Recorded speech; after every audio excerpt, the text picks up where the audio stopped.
Una igsoon kita gyoy nagdumot sa Ginoo. Pito ka butang nga hate kayo sa Ginoo.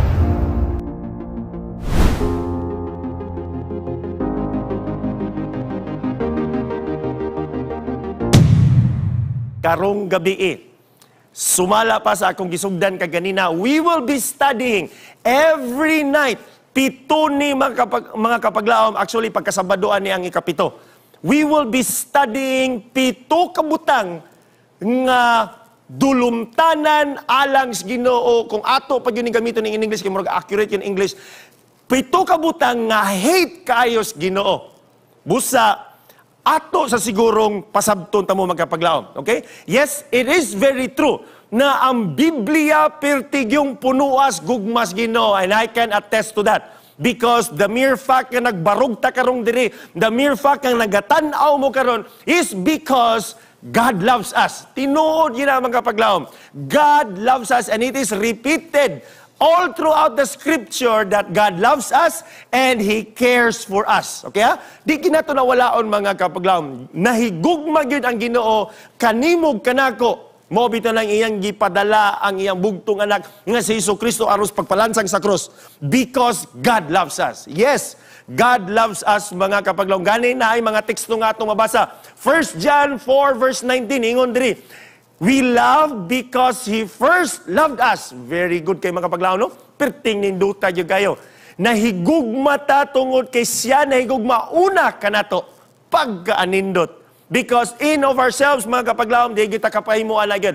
Wa kita gid-ana yun. Because the capacity to love is from God. So, we love because He first loved us. Napa yun? 1 Peter chapter 5 verse 7. Nag-ingon mga kapaglaom, cast all your cares on Him because He cares for you. Pagkanindutan, no? Itugyan na itong atong mga kabalaga tungod kay ang Diyos na higugma o nagamuma ka na ito. Pagkanindot, makaingyot na God loves us yung kayo. Amen, yung mga kapaglaom. Next, kini nga to the most favorite, the most memorized, the most loved nga tekstos Biblia maong John 3:16. I think the most well-known yung kain is Biblia yun, kini John 3:16. I hope you can recite it. Di na sa inyong panimalay mga kapaglaom. For God so loved the world, pagkaninduta, that He gave His only begotten Son, that whosoever believes in Him shall not perish, but have eternal life. Okay? Mga kapaglaom, tungod ang una yun, for God so loved the world. God loves you. And that is why He sent His only begotten Son, that whosoever believes in Him shall not perish, but have eternal life. Pagkaninduta mga kapaglaom. So, ang Diyos yun, tinuod yung Biblia, God loves us very much. However, ako ning actually mga kapaglaom, gi-invite ko ni Ma'am Charm, diri sa Hope, mga last year. Pero I declined because I felt dili ko ready mga kapaglaom. And so, actually, ako na nakita ni nga teksto ni Agi nga last year pa mga kapaglaom. And so, I hold it, and then akong gistadihan mga kapaglaom. Ako gita na kimurag, mahadlo ko musultian ni, pero but God, it's in the Bible. Let's open it mga kapaglaom. It says here, Proverbs, typo mga kapaglaom, 6 na siya, dili na 16. Proverbs 6, verse 16 to 19. Ingon pa diri mga kapaglaom, there are 6 things the Lord hates.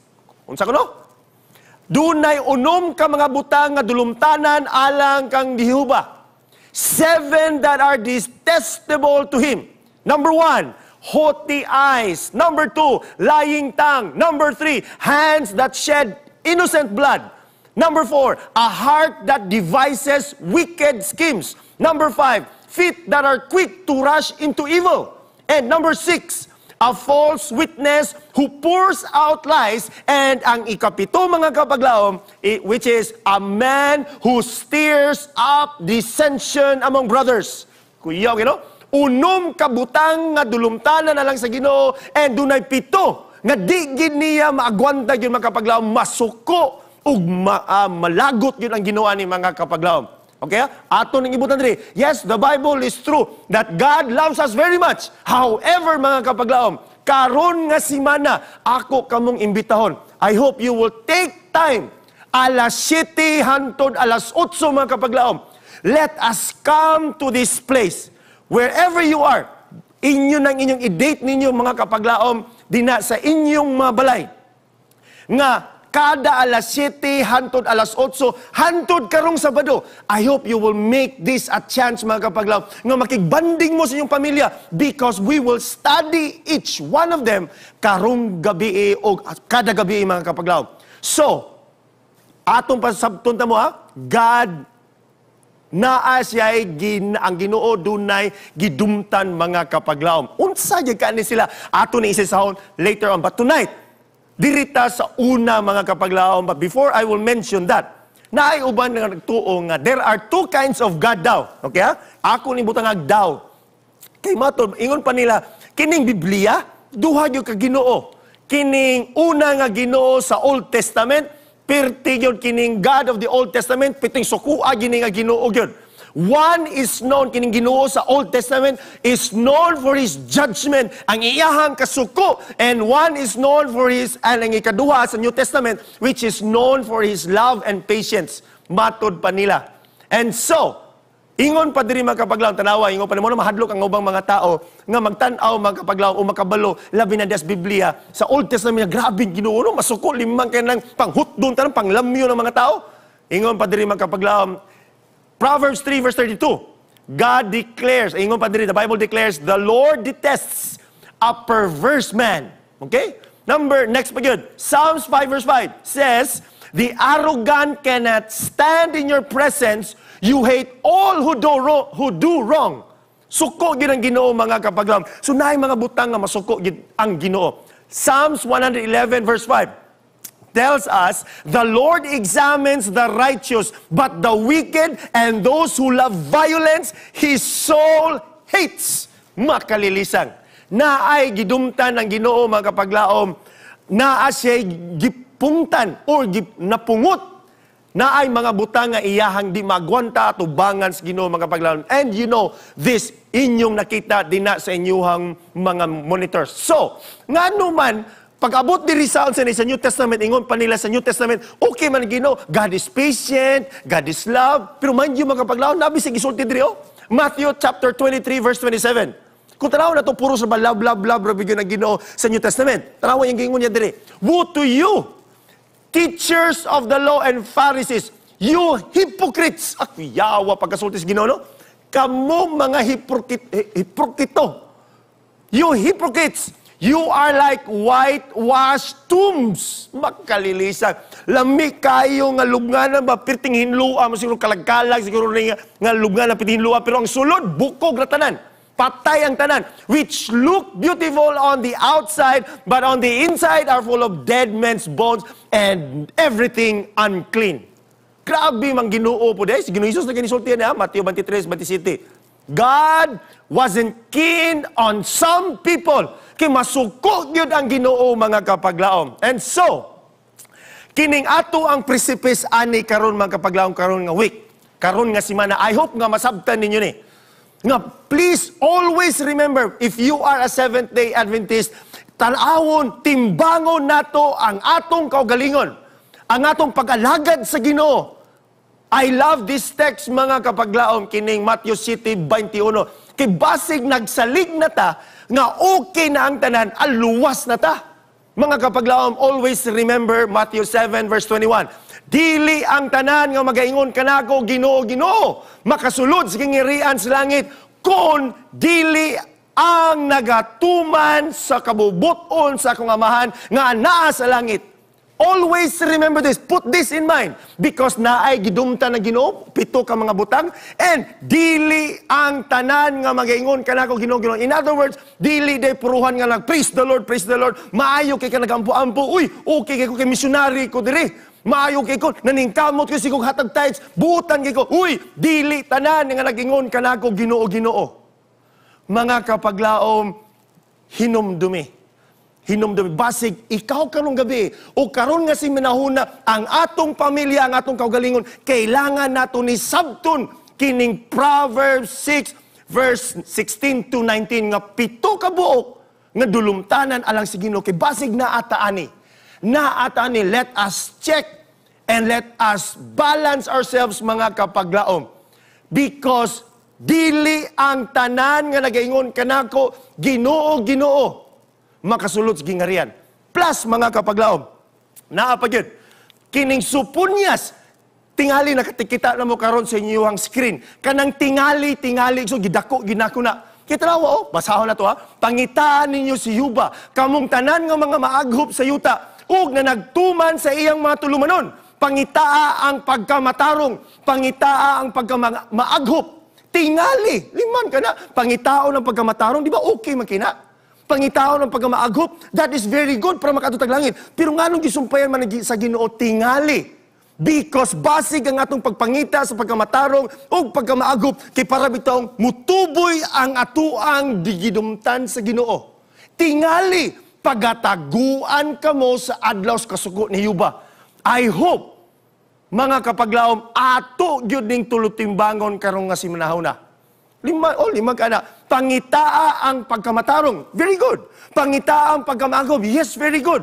Tingali, or basi, pagataguan kamo. Kaya nga naman, dili lagi tanan nga nagtawag ka na ko, Ginoo, makasulod sa gingharian. And so, atong tanawon mga kapaglaom, nganong gidumtan maginis Ginoo. Okay? Nganong magining gidumtan. And so, why would God hate these people? Okay.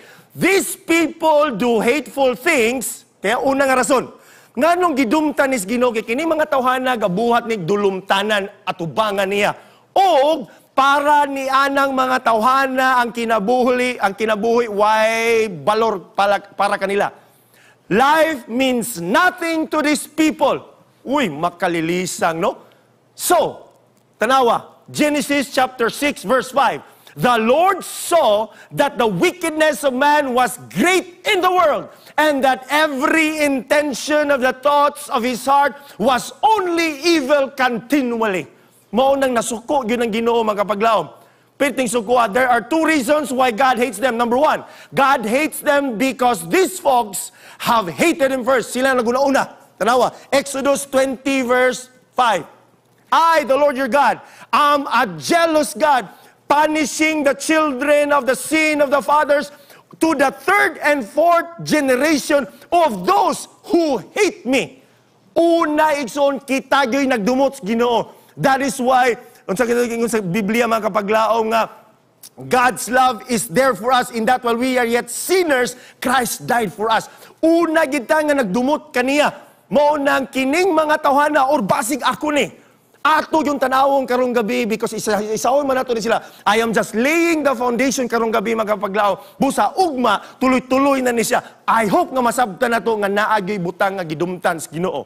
Okay ha? Second, nganong gidumtan ni sa Ginoo? God hates these people because of what they've done to other people. Uy, kining dulumtanan nga pito mga kapaglaom tungod kay kini siya, they are against those people. Okay ha? Kaya nga naman, di ba ang napulo kasugod, the first 4 is for God, love to God, and the last 6 igsoon is para sa Ginoo. Okay kita tubangan sa Ginoo, buutan kita gyud kayo. Sige tag-donate, sige tag atong mission field, pero sa magkaigso, dagko dili jud ko ana. Ato na isisahon mga examples mga kapaglaw. Kining higugma sa ato ang isig katao, gustos Ginoo nga ato ning klaron. Kabantay mo atong rich young ruler nga ni Duol igsoon. Ginoo, sa itong pagkatog langit, yung sa pantay, sugo. Sa memorize man ako to. Ako itong himo, yung sa sige, baligyan na imuhang mga kaptangas kabus. Ingon sa, ing-ane din maapikhan tani. Igsoon, dito siya napakyas. And so, ingon pa din igsoon, tanawa, ato ning bird's eye view, karong kasimana, so haughty eyes, they're looking down on others. Unsa pa yun? Lying tongue. They're lying to folks. Kada bitong grabe kayong mga pamakak igsuon. And then, hands that shed innocent blood. They kill people. Guwapo, ganahan na kayo ni ikatulo igsuon. Siguro, martis na mahitabo. Kaya naman, kung paisahon mo, kinsay nakapatay direct tao, wagi mo isa. Pero karong martis, please, schedule gininyo na mga kapaglaom because ato gining hands that shed innocent blood. And so, ang ikaupat, hearts that devise wicked schemes. Unsa pa gini? They plot to hurt others. And ang ikalima, mga kapaglaom, feet rushing to do evil. They can't wait to hurt others. And then, ang ikauno, mga kapaglaom, false witness. Saying false things against other people. Uy, maapil na baka diri ang pagkamarites? Bantay mo na mga kapaglaom, Birnis na as gabi, og ang ikapito mga kapaglaom, stirring up dissension among brothers. Ato na matunan karong Sabado. So, let's go to number 1 mga kapaglaom. Haughty eyes. O, kuyawa kayo. Kung naapamanggani siguro yung words, mga kapaglaom, mga kanabitang muhaom yun na nabitang kining description aning haughty eyes. Wala yun lang ikalalis ison. Kinig yun kapaglaom, kining word nga haughty. Unsa rin ang word nga haughty? Word haughty is defined by your auntie, my auntie, Merriam-Webster, as blatantly and disdainfully proud. Pirti ka proud ba? Nga ako lang yun. Kung di palagi ako, ay nakaingalim mo, tungod na ako. Okay ha? Kaya bitong proud, bitong kining mga tawhanan eh. The word is always used in the Bible in an evil sense of arrogant, disdainful, and setting oneself above others. Kana bitong bisag nakadipo-dipo na, ay, bisag di ko kabulog mo na muwali, bitaw, pastila ning pastura ni. Kung ako din na, ay nako, kakuana na, ay kasimpulan na nga pagkawala. Pero nga di mag-yun siya ka, igsuon, kumusta kata. Haughty eyes, okay ha? Kanang haughty, grabe ka, hambugiro yung kina, number 1 yung kayo. And so, tanawa, unsing ingon, pahinumdom, Proverbio 21, versikulo 4, mga kapaglaom. Haughty eyes and a proud heart, the lamp of the wicked are sin. So, kano? Suko yung ginawa ni. Haughty eyes and a proud heart, the lamp of the wicked. And they are all sin. Atubangan to sa Ginoo. Suko ang Ginoo, giilanis Ginoo mga kapaglaom, mga sala ginisya. And so, haughty person sets himself above others and ultimately above God. Okay? Kana bitang bisag, maglisod na nga itong higalay. So, ay, nako, kung wala lang, napito may expression, kung wala, kung dili lang lagi ako, ay, nako, asa ka kapuniton. Naapoy uban nga, uy, kalabitaw ingon panilangan ni angat na guys kinabuhi, di na makailag mga silingan. And then, patubangan igsoon, murag kinsa nga barog, kung naay tambag siguro ang elder or baga jakuno, di na, ay, si kakunkuhan di na, jakuno ra ka. Elder mi diri. Wa pa gani napatay istorya igsoon nga mo, napatay term nga mo ingon nga, ops, gagatas pa na imong baba nimo. Ha? Napakita istorya igsoon nga, padulong pa mo, gabalik nami, pabalik nami. Igsoon, haughty eyes. Unsa ba yun? Napakita diri. 5 things the Bible tells about haughty eyes. Nadiri ha? Number 1, God hates it. God hates it. Psalms 18 verse 27. For you save a humble people, but the haughty eyes you bring down. Because kining haughty eyes, they hurt others sa ilahang pagtanaw palang dan. Sige karon, ha? Sige karon. Sa tanaw palang dan, mangurog na rin tao ng uban. Kaya naman, sige, istorya din ha. Ako rabay nag-donate, ha? Ako rabay doon, karon di na pugunin mo ko pasudlon. Haughty eyes, ingon pa din, Psalms 118 verse 27, ang mga humble, mga mapaubsalon ng mga tao, imong luwason apan katong mga hambugiro, imong paubson. Unsa pa yun? Naapa yun mga kapaglaom, Isaiah 2 verse 11, the haughty looks of man shall be brought low, and the lofty pride of man shall be humbled, and the Lord alone will be exalted on that day. Wa gite, angay ikahinambog mga kapaglaom. Wala gitay angay ikahinambog. Next, number 2, God is against us kung naatay haughty eyes. Kanang pagkahambugiro. Kanang hambugiro na to igsoon tanawa. God opposes the proud but shows favor to the humble. Ano sa pa yun? Ezekiel 16 verse 50, and they were haughty and committed abomination before him. Therefore, I took them away as I so good. Limang kano? Therefore, I took them away, meaning akong gipapas nis kalibutan. Kay grabe ka hinambog. Muna Ezekiel 16 versikulo 15. Ako silang, tungod silang kahinambog, akong gitanggal. Kaya nga naman, kung unsa ako ang angayan nila, muna ako gipangtanggal. Mga kaigsunan, deadly ni sila. Deadly ni nga sala igsuon, kining haughty eyes. Unsa ba yun? Luke 18, verse 9 to 13. Tanawa igsoon, tanawa na yung hambugiro kayo. Katabi ito nag-ampo sulod sa iglesia, sa synagogue. 2 men came up to the temple to pray. Ingon pa to sa Fariseo, ay, Ginoo, pastilan. Salamat yung kayo nga nakaanhi ko diri. Di ko pariwa ng tawanan ni sulod kanon ay, nako. Ambot na lang yung kayo makalilisag na kadautan ng tawhanan na. Ay, salamat yung kay Ginoo nga naa jud ko diri. Pero katong isa ni duol igsoon, di manggani sa muhangat Ginoo. Di manggani sa ingon pa niya, Ginoo pasaylo ako makasasala. And you know what? Sila itabo. Katong giilan niya igsoon. Mao to'y gidawat sa Ginoo. Ang hambugiro? To some who were confident in their own righteousness and looked down on everyone else, Jesus told this parable. Liman ka na magkapaglaon? Ang tao nga hambugiro tubangan sa Ginoo, kana bitawng detestable and God hates it. Ambot na lang yun kung ato ning ma-realize itong kagalingon igsoon. Remember, God does not like it. Yes, God loves the sinner, but He hates the sin. That is why tonight, mga kapaglaom, I have the burden, ma-feel akong burden because kung naang maganita ni aning batasana, kining pagkahambugiro igsoon, dili lang kay pulong ko sa istorya. Kung naang maganita, please, tanggalon na to na because God hates it. Mga kapaglaom, I hope ma-realize na to na siya. Unsa pa yun? If I had cherished sin in my heart, the Lord would have not listened.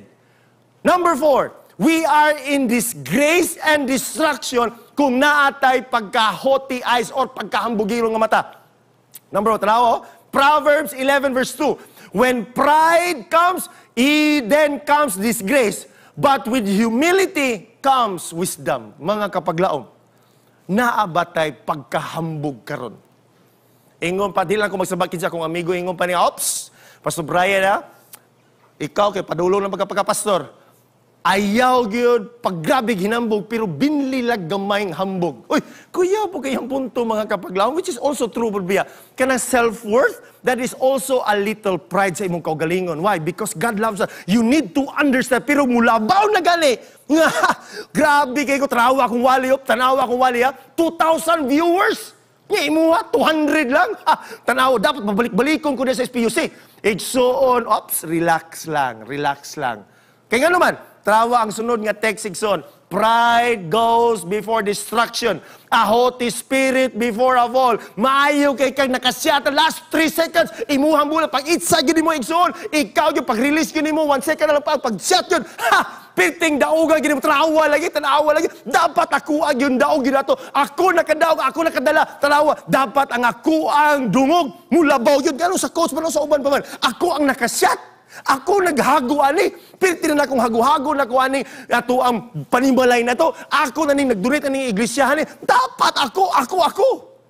Pride goes before destruction and a haughty spirit before a fall. So yun, Proverbs 18 verse 12. Before a downfall, the heart is haughty. But humility comes before honor. Igsoon, wagi katumbas yung magpaubos lang kita. Wala gyud katumbas nga magpaubos ta. Kaya nga naman, ang Ginoo ray mo tuboy lang gid nato. So, ayaw na lang yun. Kaya in the first place, wa gid ta jamo. Kung ingon pa nila, wa gid ta yamo. Wa gid ta ato gid igsoon because everything that we have is from God. Dili gid ta angay manghinambo mga kaigsoon kay nigawas tas taguangkas tong ginikanan. Wa gid ta gibitbit. Wa gid ta ATM igsoon, wa gid ta sapatos. Nigawas kita gani, bira-bira atong puso na to, giputol pa yun ang atuang, the last piece ng atuang property, giputol pa yun. We have nothing. Pero nga nung gipanalangin tas Ginoo? Because God was using you. Ayaw gamita ka na ng manghinambog ta mga kapaglaom. Next, Proverbs 29 verse 23. Pride brings a person low, but the lowly in spirit gain honor. Next, we deceive ourselves. Obadiah 1 verse 3 and 4. The pride of your heart has deceived you. Man ka no? Ang kahambog sa imong kasing-kasing, mooy nakapailad kanimo. Uy, kung ingon ka sa imuhang okay ra kantanan, ingon Obadiah 1 verse 3 and 4, oh, uy, scam na. Kanang hambugiro kasi kagalingon mo, scam na. You who lived in the cliffs of the rocks and make your home in the heights. Kana bito ipababaw gyud imong balay gyud mo para makita sa tanan, para you have all the clear view of everything. And you say to yourself, who can bring me down to the ground? Though you soar like the eagle and make your nest among the stars, from there I will bring you down, declares the Lord. Pagkalilisang. Dahil mga examples ba diri mga kapaglaom? Tanawa. Kining example ni Obadiah, tanawa ning istorya karon ni King Uzziah. Kinsa man ni King Uzziah? The story is found, the narrative is found in 2 Chronicles 26 verse 1 to 21. Akong balikon, ikaduhang Kronikas 26 versikulo 1 hangtod 21. Tanawa, sa dihang pagsugod niya og hari kini si King Uzziah, he was only 16 years old when he became king. He did what was right in the eyes of the Lord. Sa dihang ni sugod sa pagkahari mga kapaglaom, atubangas Ginoo yung gituman yun. Makalilisan mo nang gipanalanginan sa Ginoo. Tanawa pa Ginoo. He sought God during the days of Zechariah, katong prophet, who instructed him in the fear of God. So nagsugod siya igsoon nga sakto. Jud kayo gipanalanginan jud kayo sa Ginoo jud. And so tanawa, kung basahon nato ning balik kayo nato igsoon tanawa. As long as he sought the Lord, God gave him success. Pagkanindutan, no? Hantod nga muuyon siya, mukuyog sa Ginoo, panalanginin sa Ginoo. Uy, guwapo po yun ni Saad sa Ginoo. Now, next igsoon, he went to war against the Philistines and broke down the walls of God, Jabne and Ashdod, makalilisan. Iyan ang ipampildi igsoon. God helped him against the Philistines and against the Arabs who live in Gorbaal and against the Meunites. And then, so pagkikipildi niya, the Ammonites brought tribute to Uzziah and his fame spread as far as the border of Egypt because he had become very powerful, makalilisan. And then, he built towers in Jerusalem, towers ng mga tore nga inig-attack igsuon, mapildi sila yun. Kada kanto, dito labi na dito sa corner gate, at the valley gate and at the angle of the wall. He also built towers in the wilderness, dug many cisterns. Iya yung giayog yun ang Jerusalem, ang ilahang nasod, perting ninduta yun mga kapaglaom. And so, naapagyud siya yung mga army nga makalilisang, ready for war mga kapaglaom. Ang total number of, kung gi-cluster-cluster igsoon ba, ang ilang sundalo niya, kung gi-cluster-cluster, naa siya yung mga leaders igsoon nga 2,600 and ang kinatibukan niya nga army, 307,500 men trained for war. And kining mga tawhana, wala ni kulangan igsoon. Tanan equipped for war. Tagaag helmet, bangkaw, armor, tanan. Gi-supplyan ni Uzziah because he was successful. And then, nailagid siya mga kapaglaom. Limang kano, gibalik-balik siya. He became great and he became more powerful. And then, diri na ta napakyas. Verse 16, mga kapaglaom. Sige sa versikulo 16. But after Uzziah became powerful. So, yun na ito mo. His pride led down to his downfall. Makalilisang. He was unfaithful to the Lord, his God, and entered the temple to burn incense on the altar of incense.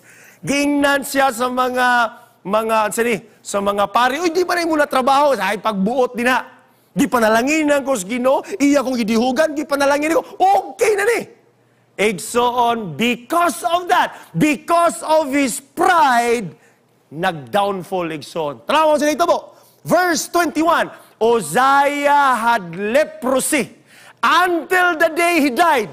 That is why, actually mga kapaglaom, I was tempted to title this series. Karon nga series unta nako, ang title ginuntaan ni is 7 Deadly Sins. But in the Orthodox Christianity, na ito 7 Deadly Sins po, katong gluttony, itong last, pero ako na lang kung stick ko igsoon sa Proverbs 6 verse 16 to 19.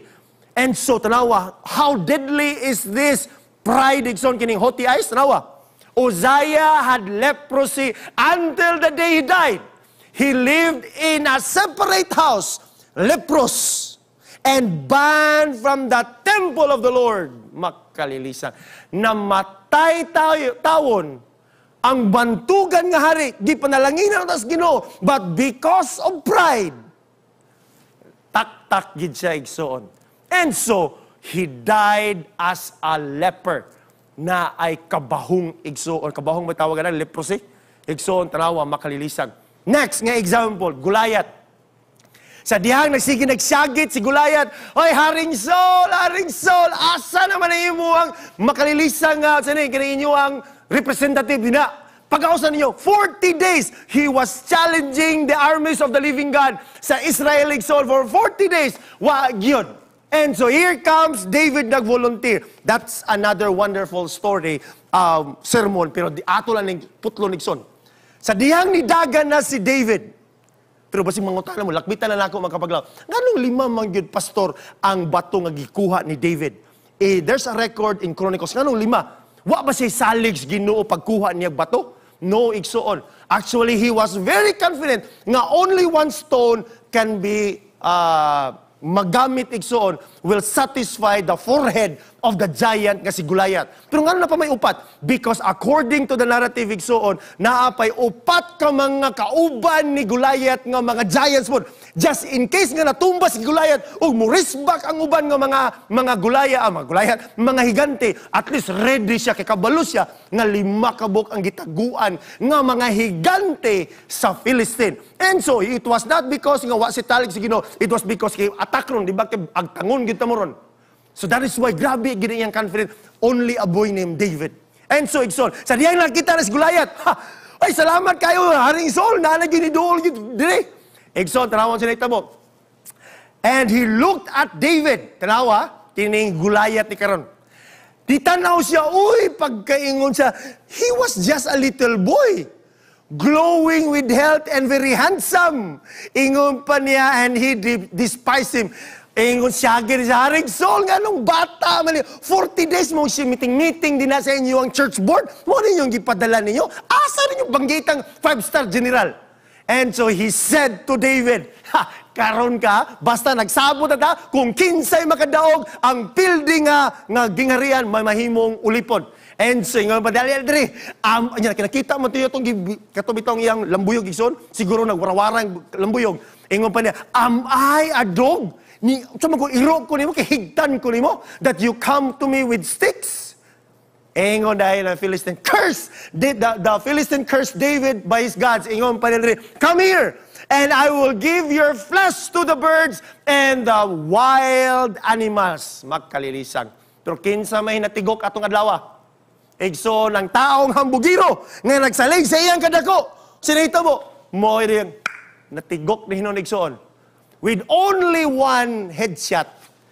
And I believe, katong bato igsoon, kung naas mga sundalo karon katong hit-seeking missile, karabi itong misig lupad-lupad kagugkurong dyan po kang missile, I believe that stone was also guided by the Holy Spirit. Agtag yung kit, tumba yung igsoon.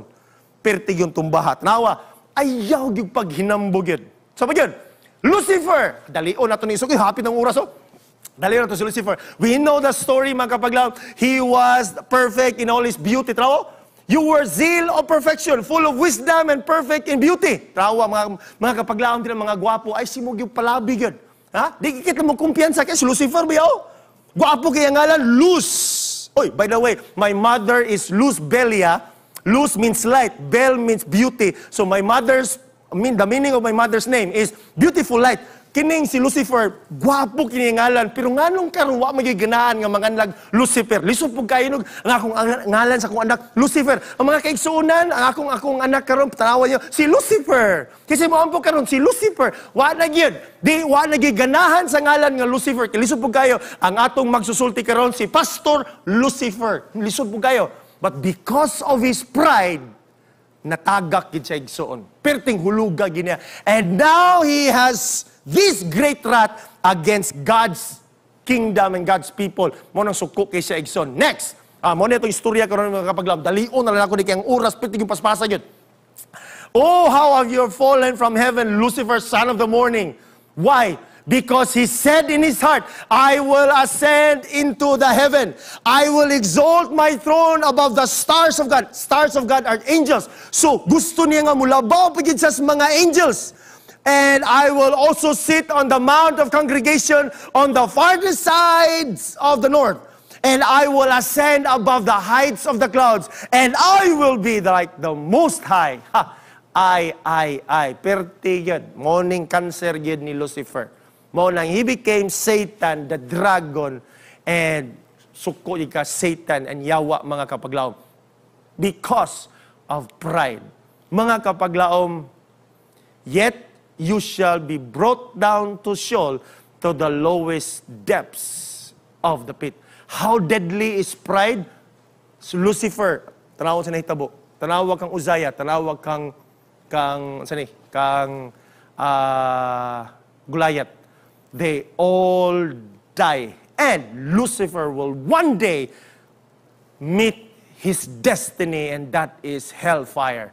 Mga kapaglaom, ang impierno biya dili para kanato, kundili para ginasyawa. Please, let us take away this pride, mga kapaglaom. So, ano may tambalan ni Pastor? The cure for haughty eyes. Trawon sa gingon. Revelation 3 verse 18. I counsel you to buy of me gold refined in the fire, and so you can become rich, and white clothes to wear, so that you can cover your shamefulness and nakedness, and eye salves to put on your eyes so you can see.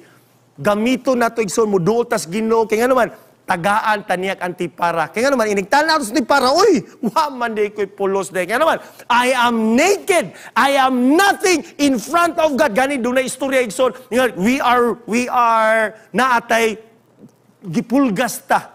Gipungkol ta, butata, gikagid ta. But because of God's love, igsoon, we are still gipangita pagyapon tas Ginoo. We are still precious in God's sight. Kailangan na ginutunawon sa mata. So as we look around to sa toong mga kaigsuuna na to, mga isig katao, isig katrabaho na to, let us use the eyes of God, because in the Lord's eyes we are nothing, but because of His love. This grace igsoon, kining gracias Ginoo, ang inyong panahon nga naakarong gabi, dili nito basta-basta igsoon. God has made you open your YouTube. I hope you will continue like and share and subscribe igsoon, because we will study tomorrow until pa yun pagkasabado igsoon. The other 6 na lang ka mga kining dulumtanan at ubangan sa Ginoo. So please make this date ugma mga kapaglaom.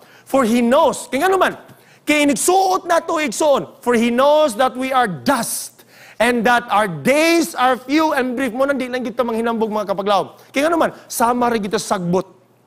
Okay? Like flowers blown by the wind and gone forever. So mga kapaglaom, the heart of Christ is not lifted high. Why? Because He did not, ako na lang isang malasik, He did not consider Himself equal with God, but He became servant, being made in human likeness, and being found in the appearance of a man. He humbled Himself by becoming obedient to death, even the death on a cross.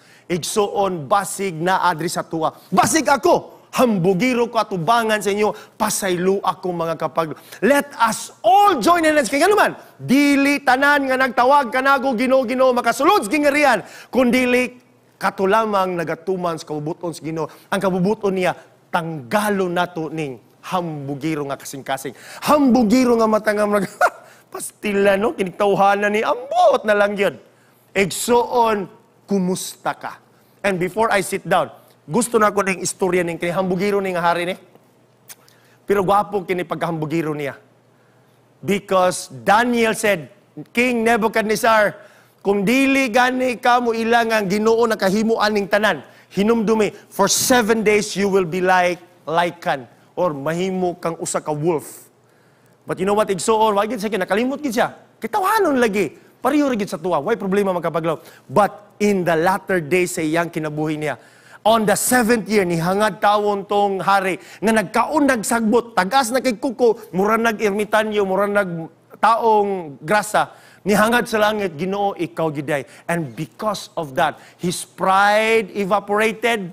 He admitted that God is King of Kings and Lord of Lords. Nga dili day siya.